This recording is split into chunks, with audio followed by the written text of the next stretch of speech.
ایسا ہی آدمی ہے کہ جس کے سائے سے بھی شیطان بھاگتا ہے۔ اللہ تعالی ہم سب کو شیطان اور شیطان کی ان ہیلا کاریوں سے محفوظ فرمائے۔ تو آئیے اللہ تعالیٰ سے دعا کرتے ہیں، اے اللہ اپنے لطف و کرم فرما اور دونوں جہاں کی نعمتوں سے ہمیں مولا اپنی رحمت اور اپنے لطف و کرم سے مالا مال فرما۔ حضرت عیسیٰ علیہ السلام نے ایک دن ارشاد فرمایا، اللہ کا خوف، اللہ کا ڈر اور جنت الفردوس کی محبت، اللہ کا ڈر ہو اس کی بے نیازی کا اور جنت کی محبت، یہ دل سے دنیا کی محبت کو نکال دیتے ہیں۔ جسے اللہ کا خوف ہوگا پھر وہ کسی اور سے کیا ڈرے گا، اس کے دل میں تو پھر اللہ ہی اللہ ہے۔ یہاں پیسے پڑے ہیں، کسی کے ہیں، وہ دیکھ بھی نہیں رہا، انسان اٹھا بھی سکے پتہ بھی نہ چلے، لیکن پھر بھی اللہ کا خوف آتا ہے، نہیں میں اس کی طرف آنکھ اٹھا کے نہیں دیکھتا۔ جب خوف خدا آتا ہے تو پھر یہی چیز دنیا کی محبت نکال دیتی ہے۔ آئیے اللہ سے مانگتے ہیں تو خوف خدا مانگتے ہیں، اللہ سے مانگتے ہیں یا اللہ اپنا خوف عطا کر دے، یا اللہ اپنا ڈر عطا کر دے، یا اللہ وہ خوف عطا کر دے جو ہمارے اور ہمارے گناہوں کے درمیان حائل ہو جائے۔ نبی کریم صلی اللہ علیہ وسلم دعا مانگتے تھے، یا اللہ مجھے اپنا ایسا خوف عطا کر دے جو گناہ اور میرے درمیان حائل ہو جائے۔ تو جب نبی کریم صلی اللہ علیہ وسلم ایسی دعا مانگتے ہیں تو آئیے اللہ سے یہ دعا مانگیں، اے اللہ اے خالق و مالک ہمیں بھی وہ خوف عطا کر دے جو گناہوں کو خاکستر کر دے، جو ہمارے برے خیالات کو مٹا دے، ہماری سوچ کو پاک کر دے، ہماری فکر کو پاک کر دے، ہمارے اٹھنے بیٹھنے کو پاک کر دے، چلنے پھرنے کو پاک کر دے۔ یا اللہ اتنا ہمیں پاک و صاف کر دے پھر دل میں تو ہی رہ جائے، تیری محبت رہ جائے۔ اللہ تعالی ہم سب کو اپنے خوف کی توفیق عطا فرمائے۔ تاریخ میں، اس تاریخ اسلام میں ایک آدمی کا تذکرہ ہمارے بزرگ کرتے ہیں بڑی محبت سے، تاجر ہے، سامان بیچتا ہے لیکن ہے نیک، اللہ اللہ کرتا ہے، رب کو یاد کرتا، جوانی ہے۔ ایک رئیس عورت قریش زادی اس پہ فریفتہ ہو گئی، اس نے بہانے سے اسے اپنے پاس بلایا، گھر بلایا، خادمہ سے کیسے بلا کے لاؤ میں اس سے یہ چیز خریدنا چاہتا ہوں۔ اب وہ چلا گیا، اس نے خادموں کو باہر کر دیا اور اندر سے کنڈا لگایا، کنڈا لگا کے اس نے برے ارادے کا اظہار کیا، اس نے کہا توبہ توبہ استغفر اللہ۔ اس نے کہا تو مجھے چیز سامان خریدنا ہے تو خریدو، نہیں تو میرا راستہ چھوڑو۔ اس نے کہا نہیں ورنہ میں شور مچا دوں گی۔ اس نے کہا اچھا مجھے ذرا جلدی ہے، وہ اس وقت قضائے حاجت ہے، مجھے بتا تیرا واش روم کدھر ہے؟ اس نے کہا مکان کے اوپر۔ اب وہ اتلی چھت پہ تھا، اس وقت یہ دیسی ہوتے تھے، وہ غلاظت وہیں پڑی رہتی تھی۔ اب اس نے وہاں جا کے اسے جو بھی ہوا وہ غلاظت اٹھا کے اپنے چہرے پہ مل لی، اپنے بازوؤں پہ رکھ لی، وہ گندگی اس جو وہاں پڑی تھی سارے جسم پہ اس نے لگا لی، اور وہ اتر کر اس کے پاس آیا۔ جب اس کے پاس آیا تو اس کی چیخیں نکل گئی، اس نے دروازہ کھولا، دفع ہو جاؤ، نکل جاؤ یہاں سے۔ اب وہ باہر نکلا، اطمینان سے گیا کسی نلکے پہ، اور اس نے نلکا خود اپنے ہاتھ سے چلایا، اس غلاظت کو دھویا، صاف کیا، اللہ کا شکر ادا کیا، 2 سجدے شکر کے ادا کیے، اے خالق اے مالک اے پاک پروردگار تو نے میرے آج ایمان کو بچا لیا، میری عزت کو بچا لیا ہے۔ اتنا تھا، اس کے بعد وہ غلاظت تو چلی گئی، لیکن جیسے ہی وہ 2 نفل پڑھ کے فارغ ہوا، اللہ تعالی نے مرتے دم تک اس کے جسم سے کستوری کی خوشبو جاری کر دی ہے۔ تو یہ اللہ کا انعام ہے۔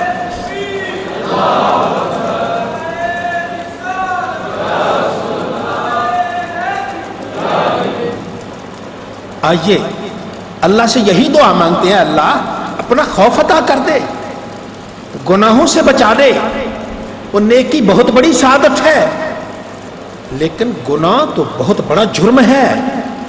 ہاں اگر نیکی نہیں ہو سکتی تو کم از کم گناہ تو نہ کیجیے، نافرمانی تو نہ کیجیے۔ جب اللہ کی کوئی نافرمانی نہیں کرتا، رب تعالیٰ اسے برا کی دولت سے سرفراز فرماتا ہے۔ یہ وہ چیز ہے جو انسان کو دور بہت دور بنا دیتی ہے۔ اللہ تعالی ہم سب کو نبی رحمت صلی اللہ علیہ وآلہ وسلم کے ارشادات پر عمل کی توفیق عطا فرمائے۔ حضرت ابراہیم بن ادم رحمت اللہ تعالی علیہ، ان کا تذکرہ آج بھی جب ان کا تذکرہ آتا ہے، بڑے بڑے لوگ ان کے تذکرہ کے سامنے اپنے سر کو جھکا دیتے ہیں۔ بادشاہ، رعایا پہ حکمرانی کرنے والے، لیکن جب اللہ نے ان کو اپنے لیے چن لیا، پھر حکمرانی ساری چھوڑ دی، ہر چیز چھوڑ دی، ہر چیز کو پرے کر دیا، ذکر الہی میں مگن ہو گئے، رب کو یاد کیا۔ رب کو کیسا یاد کیا کہ آج بھی کوئی ملک شام چلا جائے، ان کے مزار پہ چلا جائے، اور جب وہاں راحت ملتی ہے جانے والوں کو، جس نے اللہ کے لیے دنیا کی بادشاہت کو چھوڑ دیا ہے، وہ دنیا سے گئے سینکڑوں سال بلکہ 1000 سال سے اوپر گزر گیا، لیکن آج بھی اس کی تربت پہ چلے جاؤ، وہاں بھی ایک سکون کا سامان ملتا ہے۔ کیوں؟ جو اللہ کے لیے چھوڑتا ہے، رب اس کے در کو ایسا بنا دیتا ہے کہ جو اس در پہ آتا ہے، رب تعالیٰ اس کی جھولی کو بھر دیا کرتا ہے۔ آپ جا رہے تھے تو اچانک آواز آتی ہے، افحسبتم انما خلقناکم عبثا وانکم الینا لا ترجعون۔ یہ آیت کریمہ ہمیں بھی یاد رکھنی چاہیے۔ کیا تم نے گمان کر لیا ہے کہ ہم نے تمہیں فضول پیدا کیا؟ اللہ نے ہمیں گھوڑا نہیں بنایا، ہمیں خچر نہیں بنایا، ہمیں گدھا نہیں بنایا، ہمیں اونٹ نہیں بنایا، انسان بنایا ہے۔ اور انسان کو اللہ فرماتا ہے افحسبتم انما خلقناکم عبثا، کیا تم نے گمان کر لیا کہ ہم نے تمہیں فضول پیدا کیا ہے؟ وَأَنَّكُمْ إِلَيْنَا لَا تُرْجَعُونَ، کیا تم ہمارے پاس آنے والے نہیں ہو؟ ایک دن تم نے ہمارے پاس آنا ہے، میں نے زندگی کا حساب لینا ہے، تم سے پوچھنا ہے کہ تم نے زندگی میں کیا کیا، میں نے نعمتیں دی تھی تم نے کیا کیا، میں نے سانس دیے تھے تم نے کیا کیا، میں نے مال و دولت دی تھی تم نے کیا کیا، میں نے اولاد دی تھی تم نے کیا کیا، کیا تم نے مجھے یاد کیا، مجھے خوش کرنے کی کوشش کی؟ ہاں، جس نے تو اللہ کو خوش کرنے کی کوشش کی، دنیا میں کوشش کرتا رہا رب کو راضی کرنے کا، جب آخری وقت آئے گا اس کے لیے تو رب تعالیٰ جنت کے دروازے پہلے ہی کھول دیا کرتا ہے۔ تو یہ اللہ تعالیٰ کا انعام ہے ان لوگوں کے لیے جو رب کو نہیں بھولتے۔ افحسبتم انما خلقناکم عبثا وانکم الینا لا ترجعون، کیا تم نے گمان کر لیا کہ ہم نے تمہیں فضول پیدا کیا ہے؟ اور کوئی ہوگا جانور نہیں جو فضول پیدا ہے، ہماری خوراک کے لیے بن گیا، کھایا ختم ہو گیا۔ یہ انسان ہے، خلیفت اللہ ہے، ہمارے سروں پہ اللہ نے نیابت کا تاج سجایا ہے۔ آدم علیہ السلام پیدا ہوئے، رب نے جتنے نوری فرشتے تھے سب سے کہا تھا اسجدوا لآدم، آدم کو سجدہ کرو، آدم کو سب نے سجدہ کیا۔ فسجد الملائکۃ کلھم اجمعون، سب کے سب فرشتوں نے سجدہ کیا۔ کیوں؟ اللہ نے عزت کا تاج آدم کے سر پہ سجایا۔ ہمارے ابا جن کے لیے فرشتے سجدے میں آ گئے، ہماری یہ حالت ہو کہ ہم دوسروں کو سجدہ کرتے رہیں، انسان کو یہ زیب نہیں دیتا۔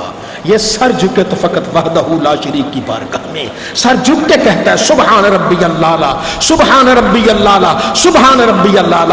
اور کسی کا کوئی بڑا ہوگا، ایک بادشاہ ہوگا، وہ اس پہ اتراتا ہے، کسی کا بڑا کوئی دولت والا ہو وہ اس پہ اتراتا ہے۔ کبھی غور نہیں کیا ہمارے بڑے کون ہیں، ہمارے ابا کون ہیں، کہ جن کے لیے اللہ نے سب فرشتوں سے کہا تھا اسجدوا لآدم، آدم کو سجدہ کر دو، سب کے سب نے سجدہ کیا الا ابلیس، ابلیس نے سجدہ نہ کیا۔ رب نے کہا فاخرج منہا فانک رجیم، نکل جاؤ میرے دربار سے، تم دھتکارے ہوئے ہو، تم پر لعنت کا طوق ہے اور قیامت تک تم پہ پھٹکار پڑتی رہے گی۔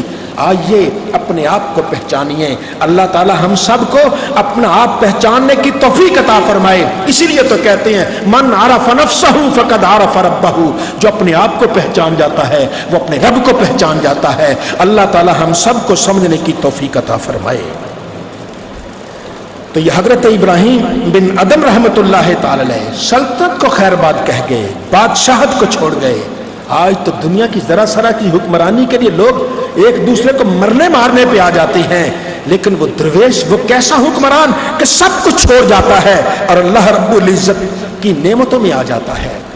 پھر ایک دن حضرت خواجہ اپنے کسی ہم نشین سے بیٹھے ہوئے تھے، باتیں کر رہے تھے، اللہ اللہ کر رہے تھے۔ اچانک یہ خواجہ ابراہیم بن ادم رحمت اللہ بولے لو علم الملوک ما نحن فیہ من النعیم والسرور، اگر بادشاہوں کو پتہ چل جائے نا ہم کن نعمتوں میں، کس سرور کے اندر موجود ہیں، ہمیں کتنا اطمینان اور کون سی نعمتیں ہیں، اور ہمارے پاس زندگی کی کیسی لذت ہے، اور ہم بغیر تھکاوٹ کے یہ سب کچھ کر رہے ہیں، تو وہ تلواریں لے کے ہمارے پیچھے آ جاتے کہ یہ نعمت ہمیں دو، لیکن انہیں پتہ ہی نہیں ہمارے پاس کیا ہے۔ بھائی آپ کسی سے تبھی اس کی جیب کاٹیں گے جب علم ہوگا کہ اس میں کچھ ہے، جب پتہ ہی نہیں یہاں کیا ہے تو جیب کوئی نہیں کاٹتا، جیب وہی کترتا ہے جسے پتہ اس کے اندر دولت ہے۔ جب کسی کو پتہ ہی نہیں ہے اللہ والوں کے پاس کیا نعمتیں ہیں، وہ کیا قریب آئے گا۔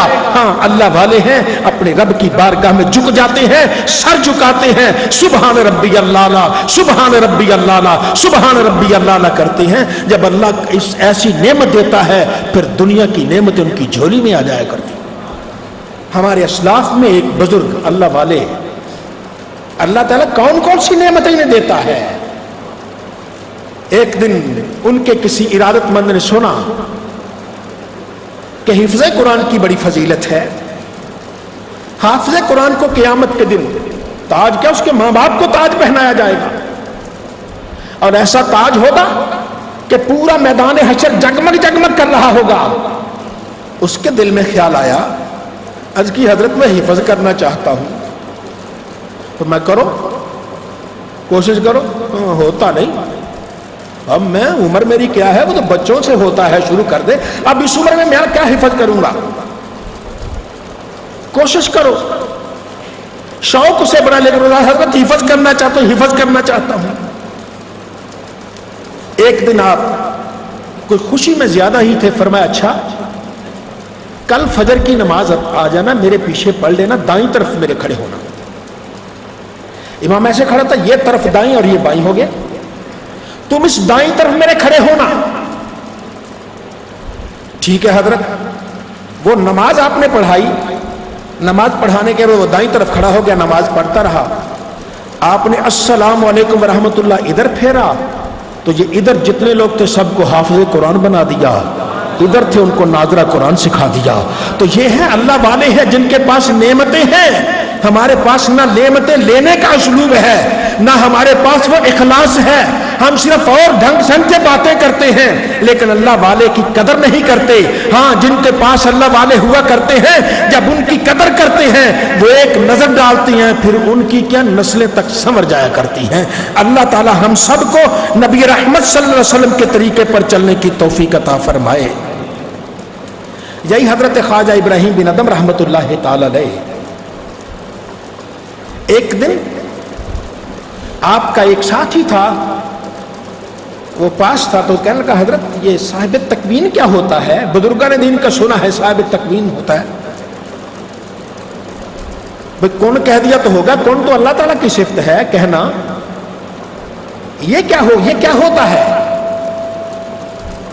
آپ نے اسے پہلے سمجھایا طریقے سے، پھر طریقے سے سمجھانے کے بعد اسے کچھ سمجھ نہ آئی، پھر فرمایا یہ پہاڑ ہے نا، کوئی اللہ والا یہ کہہ دینا اے پہاڑ حرکت کر تو وہ حرکت کرنا شروع کر دے، اتنا کرے تو پہاڑ ہلنا شروع ہو گیا۔ آپ نے ایڑی لگا کے فرمایا میں نے تیرا ارادہ نہیں لیا، میں نے تجھے مثال دی ہے۔ تو یہ ہے اللہ رب العزت جن کی زبان کو پاک کر دیتا ہے، طیب و طاہر کر دیتا ہے، پھر ان کی زبان کن فیکونی ہو جاتی ہے۔ جو وہ کہتے ہیں اللہ وہ کرنے والا اللہ ہے، کرنے والا سب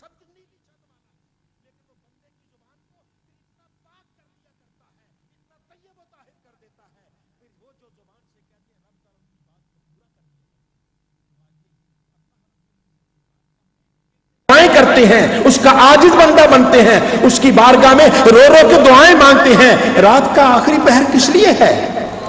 سونے کے لیے نہیں ہے، غفلت کے لیے نہیں ہے، رات کو اٹھنے کے لیے ہے، رات کو عبادت کرنے کے لیے ہے۔